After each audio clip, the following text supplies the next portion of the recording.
ബംഗ്ലാദേശിലെ ഭീകരവാദ സംഘടനയായിട്ടുള്ള ABT അഥവാ അൻസറുള്ള ബംഗ്ലാ ടീം ഇതിന്റെ ഭീകരർ വ്യാപകമായി നമ്മുടെ രാജ്യത്തേക്ക് നുഴഞ്ഞു കയറുന്നു എന്ന ഇന്റലിജൻസ് റിപ്പോർട്ട് നേരത്തെ തന്നെ പുറത്തു വന്നതാണ്.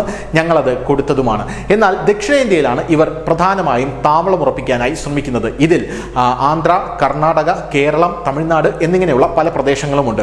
കഴിഞ്ഞ ദിവസങ്ങളിൽ തമിഴ്നാട്ടിൽ വലിയ രീതിയിലുള്ള റെയ്ഡ് ഇവരെ പിടിക്കാനായി ഉണ്ടായിരുന്നു. അനധികൃതമായി താമസിക്കുന്ന ബംഗ്ലാദേശികളെ അടക്കം പിടിക്കാനായി കോയമ്പത്തൂർ, തിരുപ്പൂർ എന്നീ പ്രദേശങ്ങളായി വ്യാപകമായിട്ടുള്ള റെയ്ഡ് NIA നടത്തിയത്. അതിൽ നിന്നും 31 ബംഗ്ലാദേശികളെയാണ് അറസ്റ്റ് ചെയ്തത് എന്ന റിപ്പോർട്ടുകൾ പുറത്തു വന്നിരുന്നു. എന്നാൽ ഇപ്പോൾ വരുന്ന സുപ്രധാനമായിട്ടുള്ള വാർത്തകൾ പ്രകാരം കേരളത്തിലും വലിയ ഒരു ബംഗ്ലാദേശികൾക്ക് വേണ്ടിയുള്ള ഒരു ഡ്രൈവ് കേരള പോലീസ് നടത്തുന്നുണ്ട് എന്നുള്ളതാണ് നമുക്ക് മനസ്സിലാക്കാൻ സാധിക്കുന്നത്. പ്രധാനമായിട്ടും ഈ ABT കണ്ടുപിടിക്കാൻ അൻസറുള്ള ബംഗ്ലാ ടീമിലെ ബംഗ്ലാദേശി തീവ്രവാദികൾ സ്ത്രീകളടക്കം, കുട്ടികളടക്കം, മുതിർന്നവരടക്കമുള്ള ആൾക്കാർ ഈ കേരളത്തിലേക്ക് നുഴഞ്ഞു കയറുന്നു എന്ന റിപ്പോർട്ടുകൾ പ്രകാരമാണ് ഇത് നടക്കുന്നത്. ഇതിന്റെ ഭാഗമായി എറണാകുളത്തെ ഏരൂരിൽ ഒരു സ്ത്രീ അടക്കം 3 ബംഗ്ലാദേശികളെ പോലീസ് പിടികൂടി എന്നുള്ള റിപ്പോർട്ടുകൾ പുറത്തു വരുന്നു. യാതൊരുവിധ രേഖകളുമില്ലാതെയാണ് ഇവർ കേരളത്തിൽ കഴിഞ്ഞുകൊണ്ടിരുന്നത്. പാഴ്വസ്തു, അതായത് ആക്രി ശേഖരണം നടത്തുന്നവർ എന്ന പേരിലാണ് ഇവർ കേരളത്തിൽ സ്വൈര്യ വിഹാരം നടത്തിക്കൊണ്ടിരുന്നത്. പ്രത്യേകിച്ചും എറണാകുളത്ത് നടത്തിക്കൊണ്ടിരുന്നത്. വാടക വീട്ടിലാണ് ഇവർ താമസിച്ചുകൊണ്ടിരുന്നത്. ആ വാടക വീട്ടിൽ നിന്നാണ് ഇവരെ കസ്റ്റഡിയിൽ എടുത്തിരിക്കുന്നത് എന്ന റിപ്പോർട്ടും പുറത്തു വന്നിട്ടുണ്ട്. ഇവരിൽ നിന്ന് ബംഗ്ലാദേശി രേഖകളെല്ലാം തന്നെ പോലീസ് പിടിച്ചെടുത്തിട്ടുണ്ട്. മതിയായ ഇന്ത്യൻ രേഖകൾ ഇവരുടെ ഭാഗത്ത് ഇല്ല എന്നുള്ളതും സംശയം അതിഭീകരമായി വർദ്ധിപ്പിക്കുന്നുണ്ട്. കഴിഞ്ഞ ദിവസം പെരുമ്പാവൂരിൽ നിന്നും ബംഗ്ലാദേശികളായിട്ടുള്ള ആൾക്കാരെ പിടികൂടിയിരുന്നു. ഇവർ ഭീകരവാദികളാണോ അല്ലയോ എന്നുള്ള കാര്യം ഇപ്പോൾ പോലീസ് പരിശോധിച്ച് വരികയാണ്. എന്തായാലും ഇവരുടെ കയ്യിലും യാതൊരുവിധ രേഖകളുമില്ല. ഇവരെ ഡിറ്റൻഷൻ സെന്ററിലേക്ക് മാറ്റുന്ന കാര്യങ്ങളടക്കം ആലോചിക്കുന്നുണ്ട്. സമാന രീതിയിൽ അങ്കമാലിയിൽ നിന്നും ഒരാളെ പിടികൂടിയിരുന്നു. ദിൽവാർ ഹുസൈൻ ആണ് അങ്കമാലിയിൽ നിന്നും പിടിയിലായത്.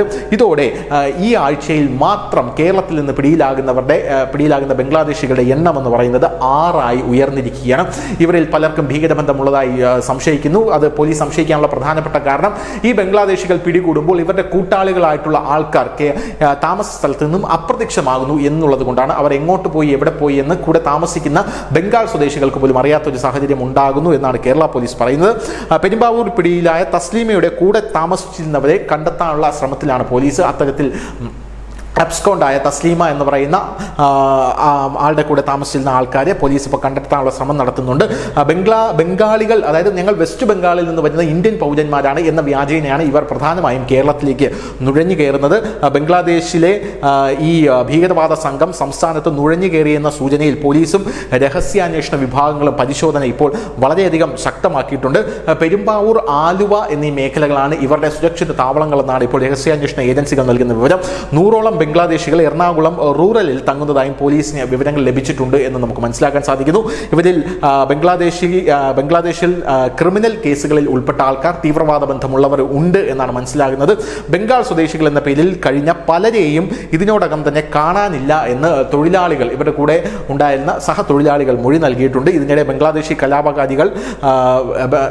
ബംഗ്ലാദേശിലെ തീവ്രവാദികൾ നുഴഞ്ഞു കയറി താമസം ആരംഭിച്ചിട്ടുള്ള സൂചനയെ തുടർന്ന് IBയും കേന്ദ്ര അന്വേഷണ ഏജൻസിയും എറണാകുളത്ത് വലിയ രീതിയിലുള്ള അന്വേഷണം ശക്തമാക്കിയിട്ടുണ്ട്. News desk, news India Malayalam.